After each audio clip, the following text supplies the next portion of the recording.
Sa video na to, gagawin natin isang ultimate Chinese Indonesian street food tour sa Chinatown, Jakarta. Maghahanap tayo ng mga kakaiba at masasarap na pagkain dito. Mula sa Indonesian siomai. Common naman yung siomai na baboy. Dito, bihira ka makita dito. Iba't ibang rice cakes. Mukha siyang taco na binaril. Chinese noodles at marami pang iba. Savory in a whole new level. Parang makapapaginipan ko ito mamayang gabi. Ready ka na ba? Tara!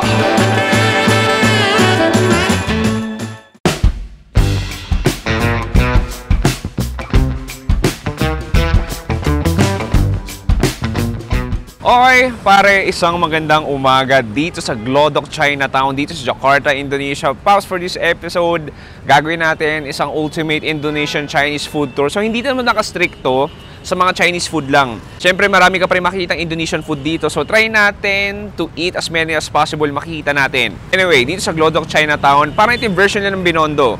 So ever since pa, how many years ago, dito na talaga yung mga Chinese community. Dito na yung pinaka-settlement nila. And eventually, naging neighborhood na nila. So dito makikita mo hindi lang sa pagkain, mga bentahan ng gamot, mga pampaswerte, mga palamuti, lahat nandito na basta usapang Chinese products nandito na sa Glodok. Wala pang laman tiyan ko, excited na ako kumain, huwag tayo paligoy-ligoy pa. Tara!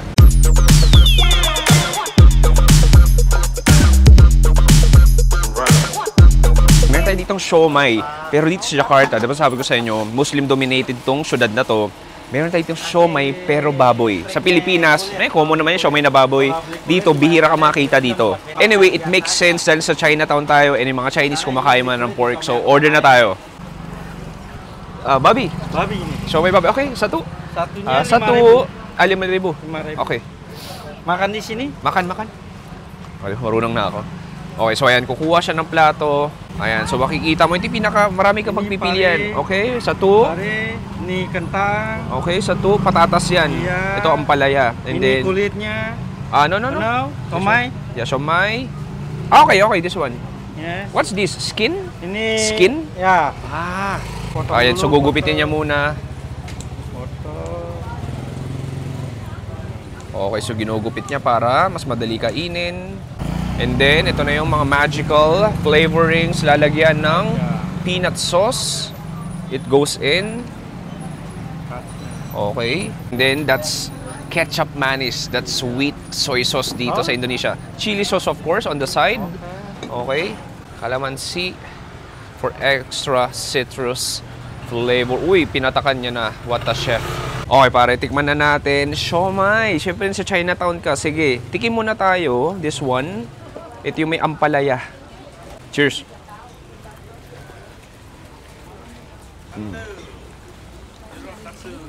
Sarap. Sabi. Nakakatuwa, no? Sipin mo, healthy na unhealthy siya. Kasi may baboy, tapos may ampalaya. Nakaka-healthy na yung ampalaya, pero ang galing. Kasi yung bitterness ng ampalaya, napapalitan na ng sweet satay sauce niya. Okay, next natin. Try natin itong patatas. And then dip ko sa chili. Cheers. Yum. Sarap. Basically, boiled lang naman siya. Sobrang creamy na ng patatas. And chili sauce gives extra kick. Ito yung pork skin. Oo, kakaibang texture. Kung fairness may bite na siya, malutong na siya. I mean, not lutong na parang matunog ng lutong o parang fried na lutong. Pero madali siyang nguya, hindi siya chewy. Punta na tayo dito sa mismong siomai natin. Ito yung pork siomai.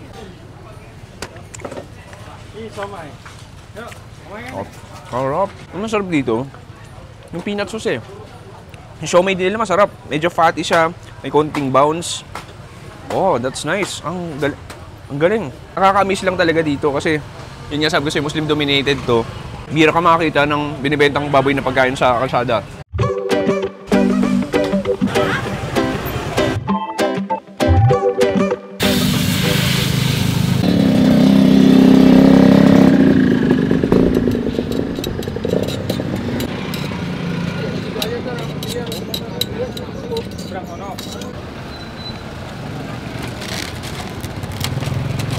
Okay pare, next food trip natin, may nakita tayong dessert dito. Kakaiba, ang tinatawag dito is kue ape. So, dalawang klase siya. So, bili tayo ng tig isa. So, satu, brother. Satu. 5,000. Satu. Yeah.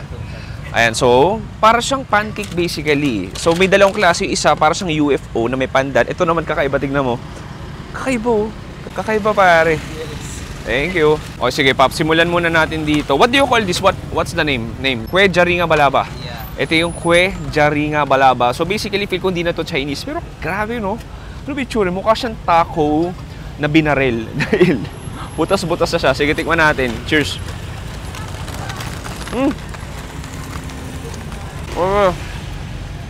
Sobrang fragile pala niya. Alam mo yung apple na ice cream, yung matamis yung brown, ganun siya. Malutong, matamis. A great snack, pare. Next, pare, dito ako curious. Ito yung parang UFO. Look at this. Kakaiba, no? Grabe, so, it's like a crispy crepe na may pandan feeling na parang lava. Pero kita mo, tumitibok-tibok pa. Eh, ginagalaw ko lang yan. Pero pa tumitibok-tibok. I-fold ko na lang. Yeah, cheers. Kala ko manamis-namis siya pero hindi. Ang pinaka-green, parang siyang rice cake eh. Not exactly pandan flavor, pero may pandan extract siya. And then that flavor, parang may dalawang texture siya. Yung labas niya, manipis na crispy. And then inside, that gooey, chewy pandan rice cake, parang ganun. Oh, nice. Sarap. Okay, Babs, marami mong pagkain dito. Proceed tayo next food trip. Thank you, bro. Ingat po. Enjoy. Thank you so much. Napunta ka sa Cagayan de Oro.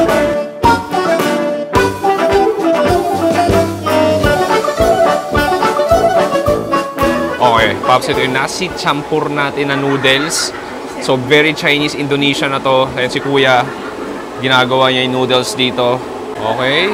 So, ito, it goes in. And then dito, ilalagay niya ng vinegar, I think. Another, daming sauces, pare. Sobrang daming sauces. And then, lalagyan niya ng ewan kung anong klaseng liquid seasoning yun. Okay, then ihahango niya na yung noodles natin o yung mi.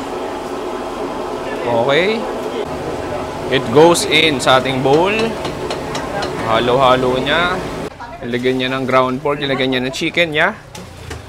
So ito parang asado na hindi ko masabi. Okay pare, next, ito na yung ating mi champur. Yung meron din tinatawag dito na nasi champur, which is rice. Pero dahil Chinatown, gusto ko noodles, mag-noodles tayo. So makikita mo, ang cute lang din eh. It's a small square bowl of noodles na may ground pork, may sliced chicken, pechay. And then ito parang asado. This one, gusto ko halu-haluin siya. Tama nang kain na itong flavoring. Tikman natin. Cheers.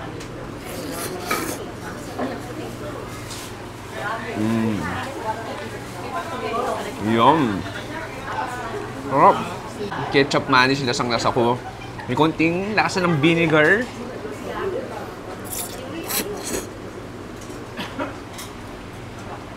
Yung noodles natin, ano eh, matigas. Pero may bite ka. And yung ground pork, may marination na rin siya. Yung chicken, definitely. Tapos yung asado, ang namis-namis. This time, timplahan natin. O, lagyan ko ng suka na may chili. Ito, lagyan ko ng, hindi ko alam kung ano to. Lagay ko na rin. Lagyan ko ng extra crispy wonton. And of course, some chili. And then, haluin natin. Haluin natin. Okay?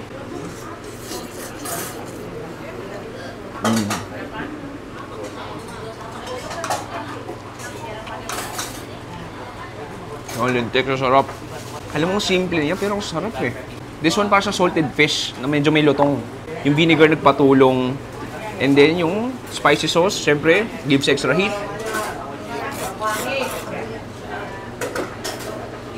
Oh, Pops, ano to wala sa plano ko to.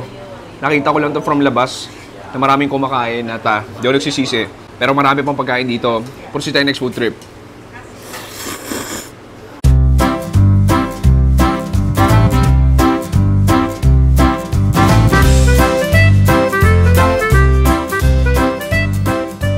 Okay, Pops, may nakita ko dito.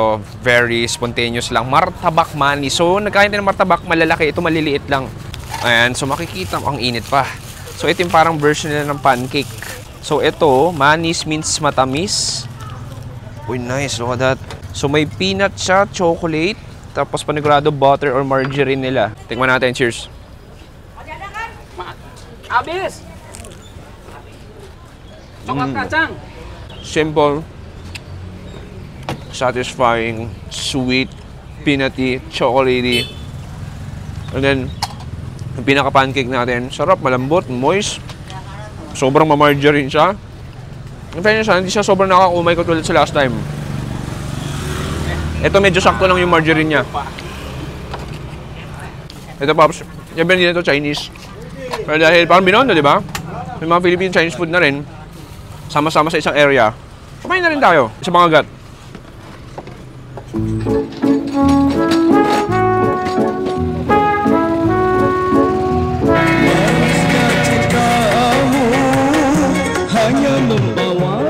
Ayan, so pare, meron tayo ditong toge goreng o basically fried toge. So dito naglagay na siya ng mga ingredients natin. So may noodles tayo dito, may tofu, tapos yung pinaka-toge, and then dito, satu.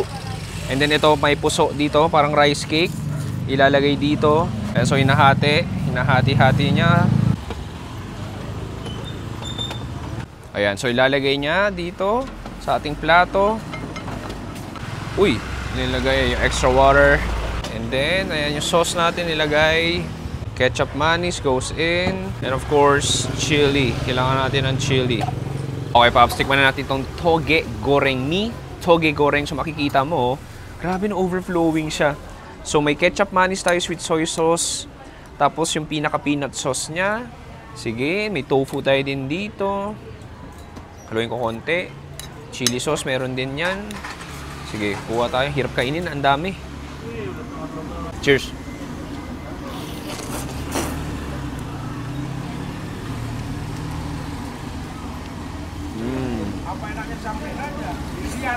Alam mo siya may mga pagkain. Pag tinignan mo pa lang, masabi mo, ay masarap to. Kaya ito yun.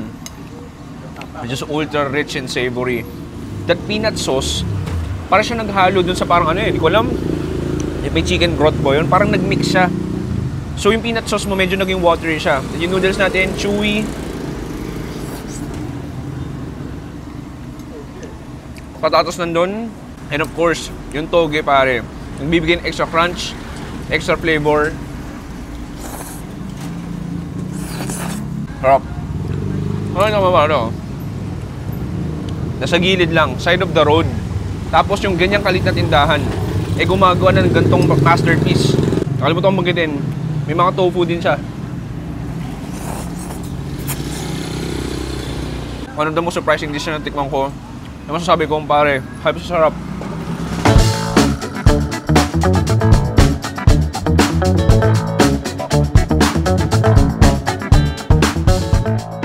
Okay, Pops, hindi kompleto ang Chinatown. If walang hopia, may hopia tayo dito. So, bili tayo.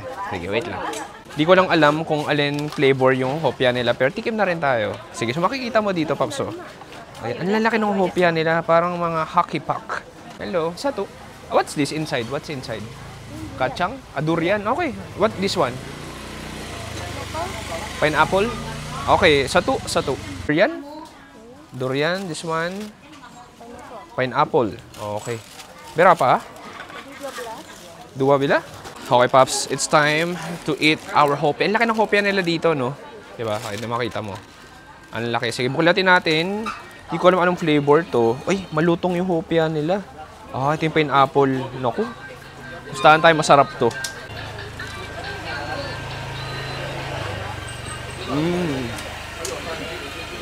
Wow. Mula sa lahat, yung feeling niya, parang siyang pineapple na renose. Very smoky. May sweetness pa rin. And then yung hopia, wrapper niya, yung labas niya, flaky. Parang lasang sesame. Okay, sarap. Sarap. Parang malapit na siyang maging peach mango pie. Next natin, ito yung durian. Okay. To be honest, I'm not a fan of durian, pero amoy durian. Cheers. Galing. Oh, wow, 100% durian na durian. Kasi yung durian fruit nandun, ang creamy, ang buttery, ang milky. Pero ito na-enjoy ko. Yung bango niya nandun, hindi baho. Yung bango niya nandun. Galing, galing. Sarap!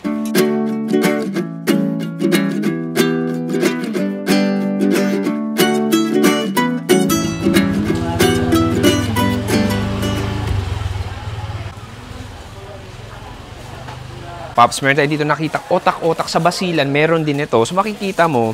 So, grilled na isda siya. Parang siyang fish paste. Ayan, no? So, nilabas siya sa daon ng saging and then nilalagay dito. And then, lalagyan siya nung parang sweet peanut sauce na hindi ko masabi. Okay, ang galing. Terima kasih. Okay, so makikita mo. Kakaiba, no? 5,000-an niya. Ang cute. So, para siyang mukha siyang banana cute. Padulo ya. Wow. Sarap. Wow, sarap. At ang anghang ng peanut sauce nila. Yummy. Parang siyang fishball eh. Fishball o fish cake, sorry. Odeng sa Korean, parang fish cake. Na sobrang smoky. May char, bouncy, spicy peanut sauce. Yung nagpapalasa. Hindi ko na-expect. Ang sarap nun. Ang katulad nito. Ang sabi ko, sa Chinatown tayo, pero makakita ka ng mga Indonesian food. Siyempre, nag-miss na yung culture nila.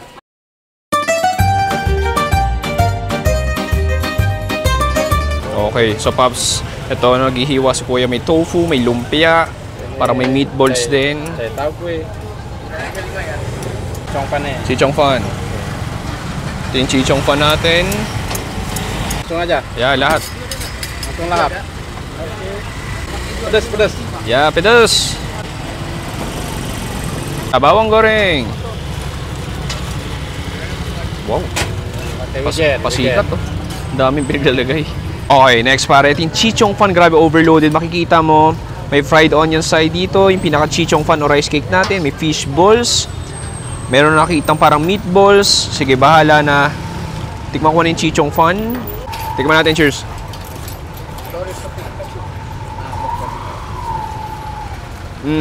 Basically, sweet spicy sauce.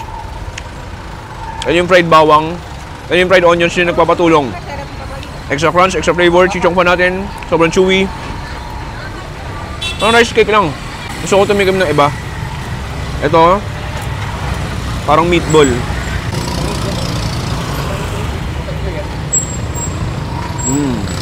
Yum.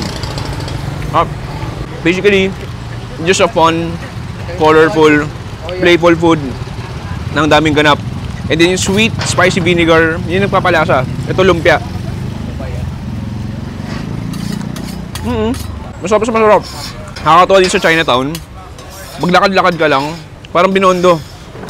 Sobrang dami mong mahanap na pagkain.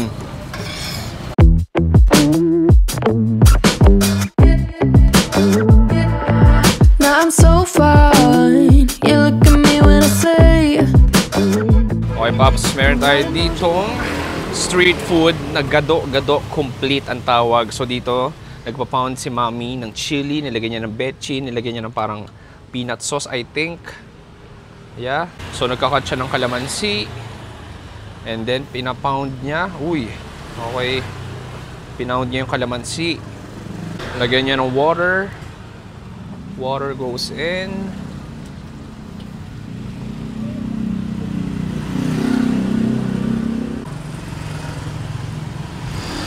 Okay, so dito na yung mga solid na ilalagay natin ingredients. Mais, may tofu. Yung meron parang fermented tofu yun. Lagyan ng cabbage. Kangkong o pechay. Toge. Uy, ito yung lontong. So nagkakat siya ng lontong, parang rice cake nila. It goes in. Then ipapound niya. Hahalu-haluin. I-mix niya. Lalagay dito sa bowl. Then, huli, lalagyan ng fried onions. It goes in. Naglagay din ng itlog, nakita ko. Okay, pare, next food trip natin. Kanina may nakain tayong toge, fried toge na medyo may peanut sauce. Ito naman, iba rin siya. Salad naman siya na may peanut sauce. May sila sa peanuts dito. So, ito yung tinatawag na gado-gado complete. So, makikita mo, grabe, ang ganda. Para siyang masterpiece, para siyang art na ayaw mong galawin. So may nakita akong lontong, yung rice cake nila, may itlog tayo dito, may pechay, fried onions, tofu, ang daming ganap. cucumber, patatas. Oh my God, ang dami. Tapos, ang pwede mong gawin, may krupok tayo dito o chips. And, like that. And then, dudurugin mo dyan. Pwede mong idurog dyan. Pang extra texture lang. Sige, so this time, kuha tayo. Grabe, ang bigat niya. Sobrang dense.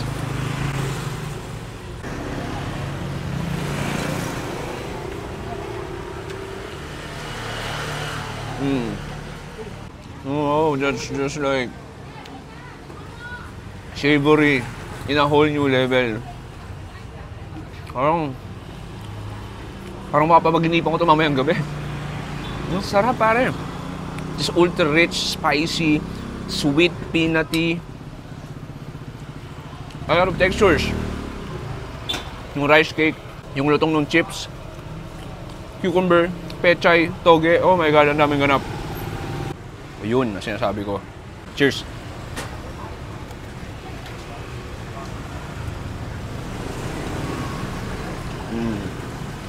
Kalimutan banggitin. Paraking tulong ng kalamansi. Yun yung pang counterbalance. Yung lahat ng pagka-savory tsaka tamis niya. Nakakatuwa dito. Ang taas niya sa calories. Pero sama healthy siya. Wala kang karne. Karne mo itlog lang. Optional pa. Kung ganitong salad papakain mo sa akin, o ganitong gulay papakain mo sa akin, karibado kay bata ako, kakainin ko to. Anyway, Paps, malapit na mabusog, pero parang gusto maghanap ng Chinese food pa ulit.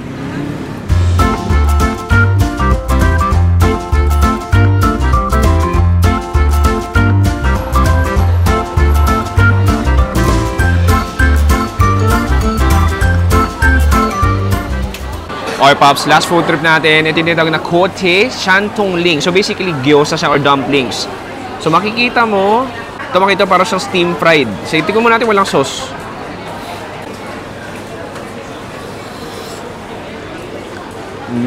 Hop. Hop. Hindi lang siya basta gyoza. May konting tamis yung karne. Garlic rin siya. Yung labas, oily, malutong. Hop. Ang juicy pa, sobrang juicy. This time lagyan natin ng sauce. This time with sauce. Hop. Sarap, pare. Maybe one of the best version ng gyoza na pwede mo matikman. Sige. Okay, nag-gets ko. Nag-gets ko bakit pag nag-Chinatown yung mga tao. Pag di mo sa YouTube, actually, makikita mo maraming din lang kumakain dito. Harap! What a way to end our Chinatown food tour dito sa Jakarta.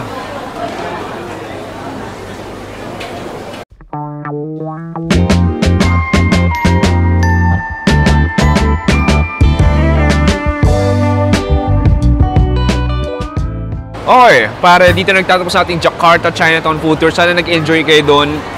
Ilan-ilan lang yun sa mga pwede mong makain dito. Sobrang dami, parang binondo. Like, kada kanto may mga street food stalls, may mga sikat na restaurant. Katulad nito, para sa food court tayo ngayon na maraming choices ng pagkain. Sana nag-enjoy kayo. Maraming salamat sa panonood. Ako si Chewy, dito sa Jakarta Chinatown. Glodok nagsasabi, stay safe. Good night and goodbye. Bang! Ang hangno huli hanggang ngayon.